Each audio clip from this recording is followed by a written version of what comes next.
to another video. Today we are out on a little local lake here in North Carolina. The water temp is mid 50s, it's like 55, 56. We got a bluebird day, the sun is shining bright and the water is very clear. So today we're going to try to do a little bit of filming with some jerk baits. So I have a couple different ones tied on. They're both the same color, but this is the 110 plus 1 from Megabass. It's in the matte shad color. And one that I think is going to perform really well today is the 110 plus 1 junior, because these bass are feeding up on a bunch of small shad this time of year. So we're going to see which one performs better between the two different sizes. Same color, just different sizes. Then we're going to talk about how to approach catching the fish that follow your baits in and won't commit to the jerk bait. We got a Ned rig and of course a freeloader tied on to try to get some of those fish that won't commit to the jerk bait to bite. So I'm going to talk you through it, and we're going to fish for a couple hours and let's see what we catch.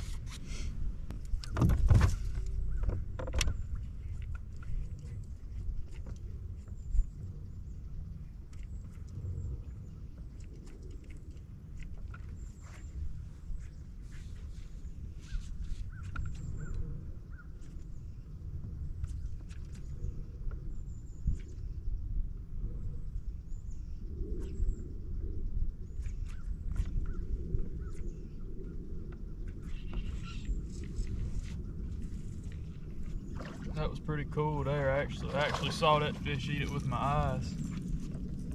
A little larger now. I had thrown the junior jerk bait across this school and they just followed it back to the boat. And then I switched up to the bigger one and he got it good. Like I said, he ate it right beside the boat.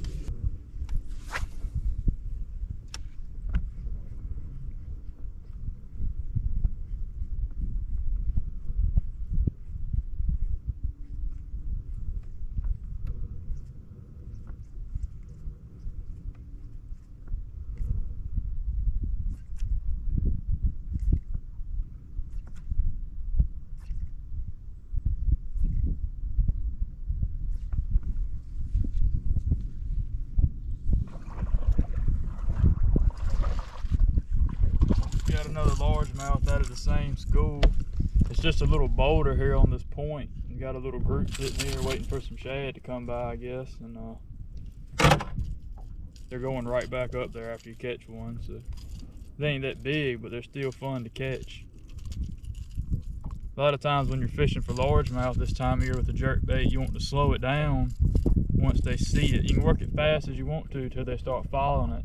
But then you got to slow it down and let them catch up to it and kind of work it slow.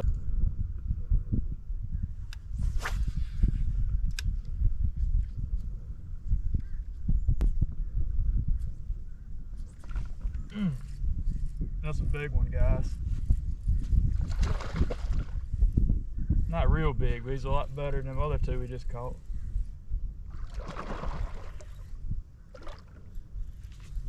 When he saw it, he just come out of nowhere, smoked it.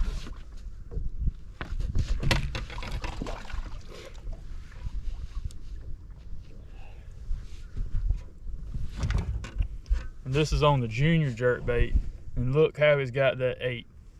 We've been catching a couple on the bigger one, but when they're feeding up on this shad, you want to match the size shad they're throwing on these spots. And I mean, obviously that's the right size. You see the way he ate it. When you get him eating something like that, it's literally, it's not even hooked in there. He's just got it crossways in his mouth.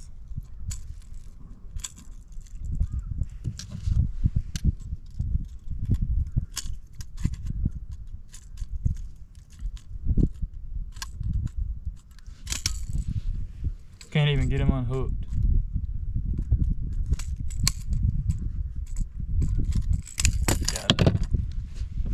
That's our first good one of the day.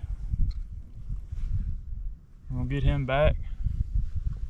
Now you probably get that same bite on the bigger jerk bait, but he might not have ate it as good because it's not what he's getting used to eating. and you might lose the fish or you might short strike it. So throwing this smaller one like this, you got to change the hook real quick. Throwing this smaller one actually improves your landing ratio compared to throwing the bigger one. Just keep that in mind.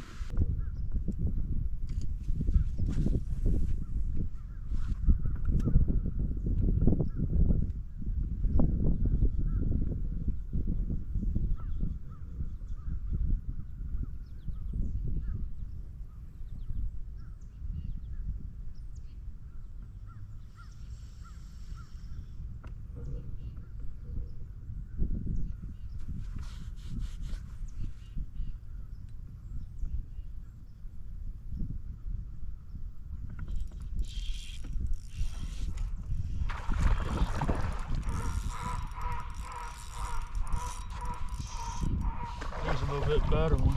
Having some fall into jerkbait, and switched up to the minnow.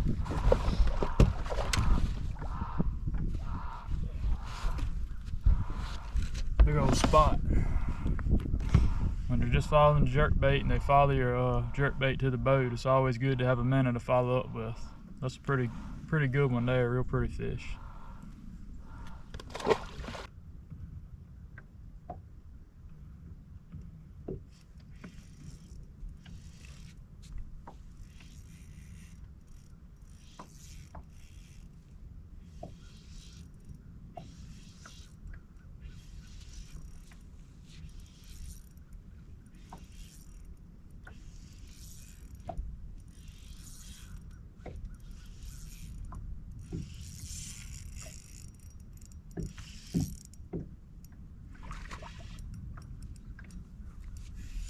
That's not the right kind.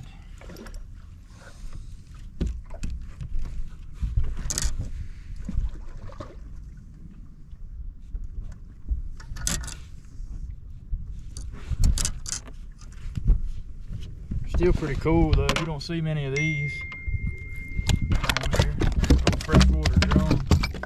Not a bad one either. Never know what you're gonna catch when you're throwing a minnow.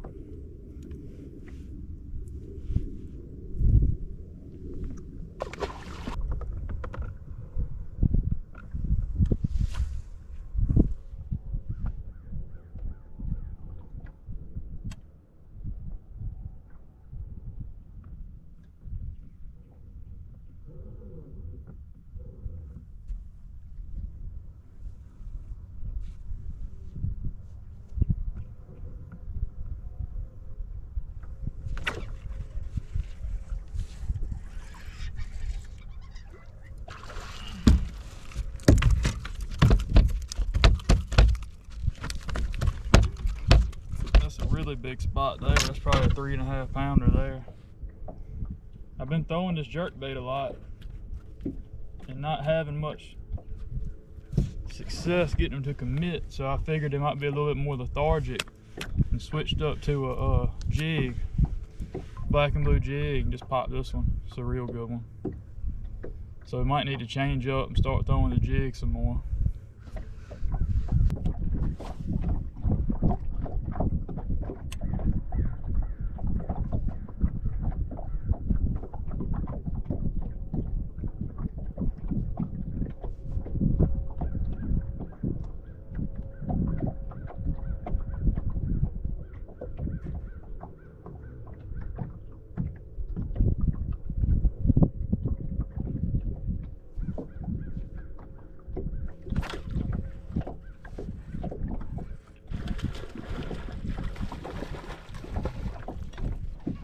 Got our second bite on the jig since switching to it, and it's another 2.5, 2 3/4 pound spotted bass.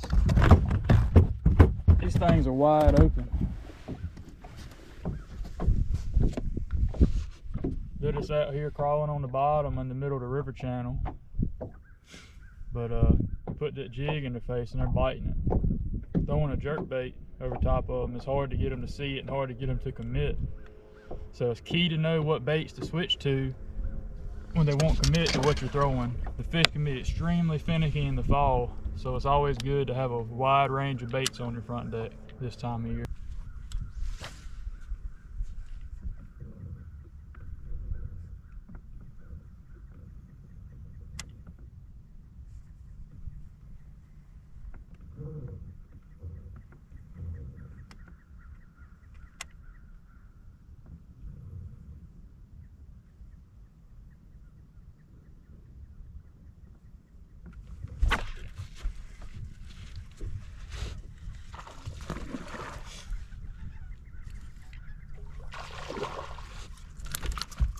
spots are loving the jig today. Once you figure out what they want in the fall fishing don't have to be tough. You just got to figure out what they want to bite and rotate through these few key baits like a jerk bait and a jig.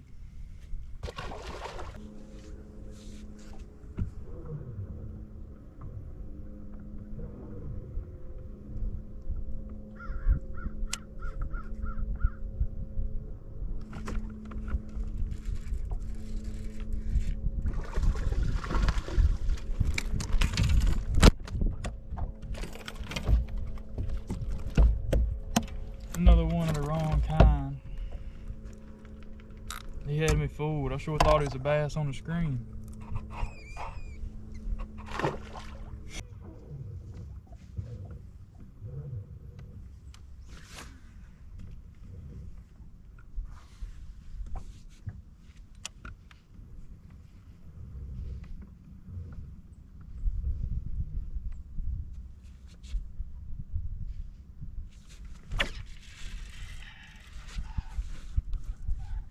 Good one there.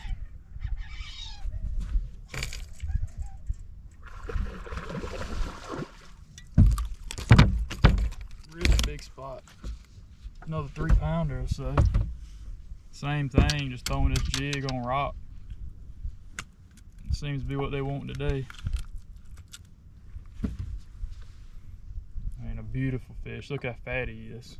And they pull good too.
Good one on the jerk bait.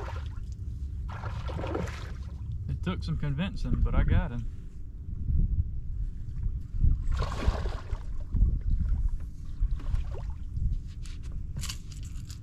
Not a bad one either.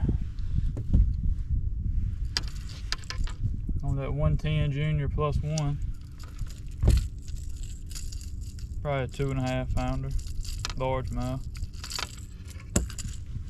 The key to getting them to bite this jerk bait is just figuring out what cadence they want, how fast, how slow. And sometimes every fish is different when you go out during the day. You just got to learn to read these fish and read how they're reacting, running up to the bait, shying away from it. It's a lot of trial and error.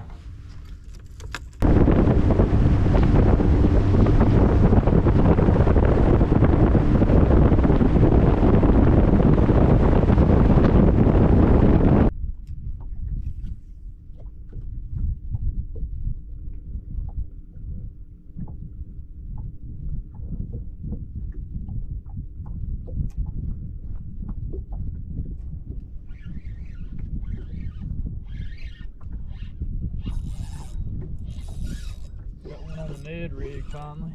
Feels like a pretty good one too. Another spot.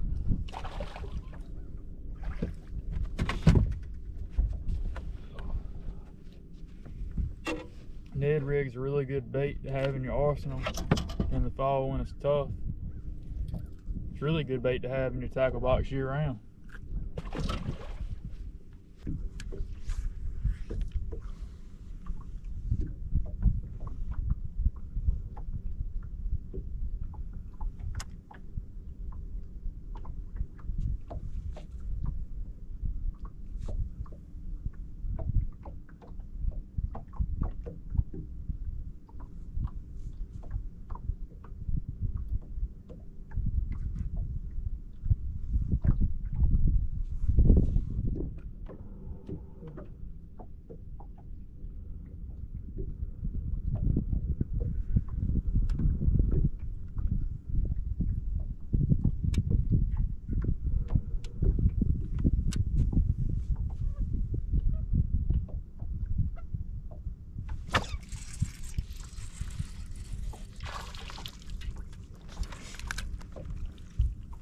skinny largemouth. Got him on a jig. Whole school of them swimming around. You can't never count out a black and blue jig in the fall, that's for sure.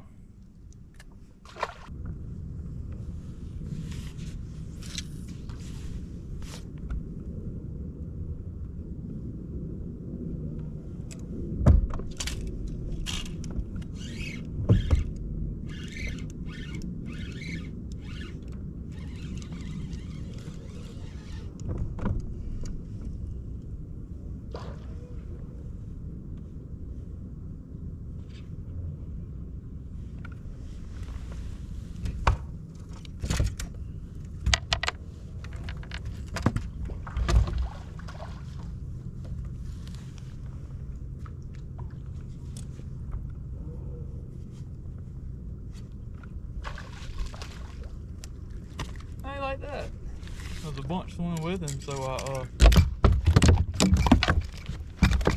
dropped another bait down there and caught me a double. They're little, but that was still pretty cool. It don't work like that every time, but now we got a mess.